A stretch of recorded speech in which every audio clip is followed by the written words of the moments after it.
Hello, it's Cryptolyze. I hope you are well on this Tuesday 21, November 2023. It is with pleasure that we meet today to talk BTC, to talk crypto, to talk artificial intelligence, and yes, because there is no news on that side and it starts right away. As a reminder, you always have the possibility of having free access to the educational course, which is a 60-hour training course worth €400, which allows you to learn blockchain, crypto, investment, technical analysis, trading, everything to become profitable. Through 130 videos, 400 pages of guides, quizzes to find out where you are in your progress, and all for free. To have access to this lifelong training, simply use the platform of one of our partners. Everything is explained in the comments and descriptions. And we're going to start with some news specific to the channel because we're going to celebrate 2 years on November 27, and it's really a pleasure to have been with you during these 2 years of bear market, which were very complicated, but we reached 30,000 subscribers for the 2 years, so that makes me very happy. And so, Sunday 26 November at 20 to celebrate together, in which you can ask me all your questions. We will do analysis, we will do the discussion whether macro, whether in GT, crypto, whether it's small market cap. We will discuss everything, I repeat, Sunday 26 November 20 on YouTube. So, we're going to attack the news with a Bitcoin supporter who becomes president of Argentina, which is no small thing. Argentina, which is rotten by growing monumental inflation, and precisely the new Argentine president is rather pro-Itcoin and wants to put the money back where it should be, in the private sector, not in the public sector. What is interesting is that he is also anti-central bank currency, anti-central bank. But he still talks at one point about using the dollar as the main currency to replace the pesos. So it's going to be interesting to see how that plays out. In any case, what is certain is that we have a new country in South America, which is gradually turning towards cryptos, or even towards Bitcoin. Will it be legal tender soon? I don't think so, but in any case, in the years to come, we may see an evolution towards this point, and it will be interesting to follow what will happen. As for Bitcoin, we are continuing because we have seen a drastic increase for several days already. It is a real trend. With ordinals, an increase in Bitcoin chain fees. If you tried to transfer your Bitcoins, I think you were surprised by the amount requested, which is at the same time logical, given that we have had a big increase in fees since the beginning of November, and which in fact quite simply gets people talking again of the interest in increasing block fees for miners and the impact that this could have on halving and on the use and profitability of miners despite halving. Next, we have news for Binance US, which has already been in turmoil for several months with American justice, is starting to see the light at the end of the tunnel because we are starting to have a negotiation for $4 billion to abandon all criminal charges. So what is interesting is that we are still on a form of settlement, that is, we will increase the impression on the person until we can negotiate and recover money. It's the principle of the SEC, and it's always like that. And it shows there is another one who is starting to have sweats. It's Kraken who is being attacked by the SEC for almost the same things. And I think that we will have a form of settlement, which will take place with certainly, I hope for Kraken, at least bundles of billions to be paid out. Besides, will Binance pay to be able to move on, or will they continue to fight to defend their rights? It's going to be interesting to follow the fight between the two because we clearly know that the SEC needs money to continue doing its job. So it means triggering new lawsuits. And as we already had heard with Gary Gensler before Congress, that the SEC does not have enough resources and regularly requests funds to be able to continue working as they currently do. Next to us we have Bloomberg, who posted several news items between last night and today. Clearly what is turning is really Altman's departure from OpenAI. Clearly it hurts. Very hurts. Currently, investors are putting pressure mainly on Microsoft to be able to see the return of Altman to the management of OpenAI, and we see that this is increasing because clearly there is not only the investors, there are the staff, there is absolutely everyone who is fighting. And yes, having brought Microsoft onto the board is not necessarily the best move to ensure the sustainability of your own company. We know very well. Well, how they work, and we know very well perhaps what they have in mind, and therefore that is why we are always very careful, and it is excessively monitored what is happening at the level of OpenAI and the evolution of the different products that are behind OpenAI. Moreover, at the macro level, it's growing. It's pushing hard this week.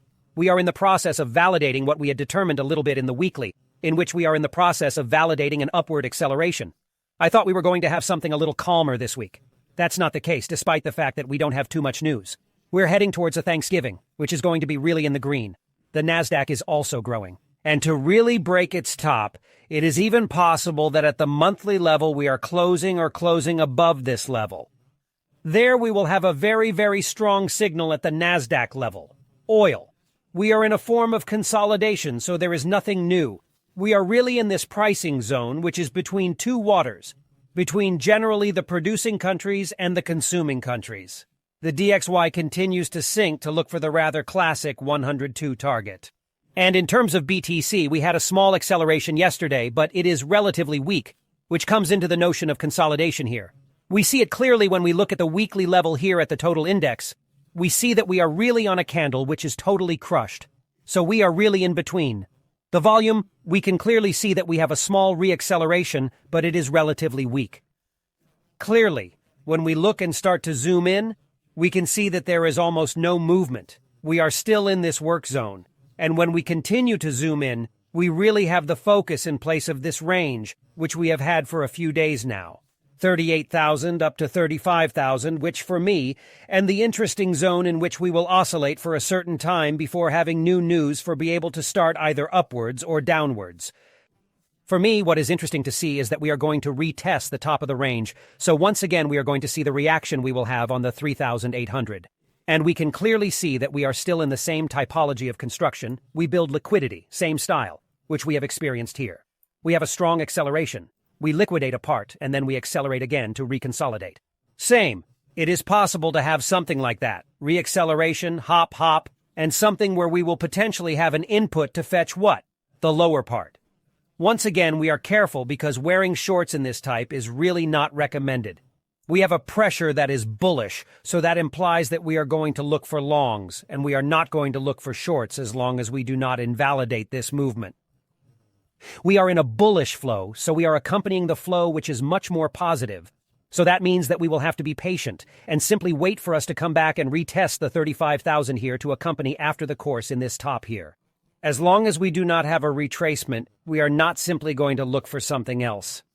So that's my first scenario. My second scenario would be something a little more aggressive in which we would go after the liquidity that is here. We have a first box for me located there, in which we have quite a bit of liquidity in this block. And GTOL big block of work before having the big acceleration, so there we would have a return to the area around 34,800, and with an extension below 34,800 up to 34,000 to recover all this liquidity there, and make an accumulation, and start again on the rise if we ever have to go and revisit the 42,000 quickly enough, which is the target that we have in the short-medium term for the continuity of this flow. We remember that in the continuity of this flow, we are going to get back here. We can clearly see that we have reached the target. 1-1. The next target is 1,618, so in the $40,000, $43,000, so obviously we can have a breath before having a reacceleration. Besides, speaking of breathing, for the moment we could very well do something quite classic, which would be to go and retest here the lower part of 33,600, in which we would recover all the liquidity of this and GT. Movement there. Make an accumulation and leave. And there we would have a really perfect entrance, without necessarily going immediately to look for the imbalance which is there, okay? We keep in mind the levels of 31 and 32, that's for sure, but we have no sign of reversal. We are still in this flow. When we broke here, and we went to look for some liquidity, I told you we didn't break that level. So we have not broken this level, we do not have any reversal momentum which is taking place. And what is interesting to see is that we also have no continuity of the currently bullish flow. We made an equal high here, so we reinforce the existing top. So we are recreating liquidity. But in this case, we are not looking higher, and we are not looking lower either. So we are simply in a range, and we must treat it as such. In terms of order flow, we don't have much. We have a small increase in open interest, which is happening. Well, we still haven't broken here. There, we will have a signal if we break there. We will have a trend which is coming back. But above all, we see here a reduction in the positions of top traders, which would rather be a consolidation of shorts, which could take place to simply edge a potential reacceleration. So this is something that I usually see which would disappear if we ever had a very strong acceleration here to recover the liquidity of this zone. Okay, to be able to carry out a bearish consolidation.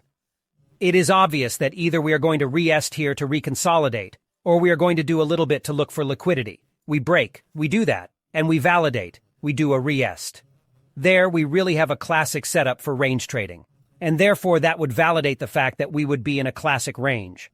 On the other hand, the more time we spend in this range, the more likely it is to break downward or upward. So the more resistance we will hit, or in a support, the more chances there will be to have the necessary movement to be able to break directly. Moreover, in terms of liquidity, we see that on the CoinGlass liquidation map, we have a lot of short liquidations taking place, which is rather classic, given that we are in the process of strengthening the parties hot. Here, 2 from the range that we talked about at 38,000, so we can see that we still have a lot of liquidity to collect. And the same if we look at Kingfisher. On the other hand, we see that we have a lot of short-term levers which are being put in place. So we could very well also have a bearish movement before having the acceleration, because when we actually see that, it is very clear that we would have an interest in liquidating this part, therefore making a bearish breakout, go up to 36,600 before being able to start again upwards, liquidate this part, and then go do and GT. Looking for the 35,000 could be a movement that would be entirely consistent with the hunt for liquidity that we could find on the market in these pivotal periods. The other thing that I wanted to show you is that on Kingfisher we have a divergence between the two CVDs. The even CVD has nevertheless started to increase again. We can still see it already over this weekend. It is in the process of being validated. We rather have a form of lateralization, but we still have an upward inflection. Whereas on the CVD spot, we are rather in something which is very bearish. So for me here, we have a divergence between the two. This implies that the movement is currently held mainly by levers and is no longer purchased here by spot. So this implies that we could very well have a purge of the levers very, very quickly. And quite fast. I hope you liked this video. If so, don't forget to leave me a like and a comment. It always makes me very happy. And above all, it supports the work that I have been doing every day for soon 2 years. And yes, I remind you that we are doing 2 years together on Sunday 26 at 20 Live YouTube. Don't miss it. Mark it in your diary and we'll meet again, in any case. 13:30 for a video on CRO, the CRO of Crypto.com.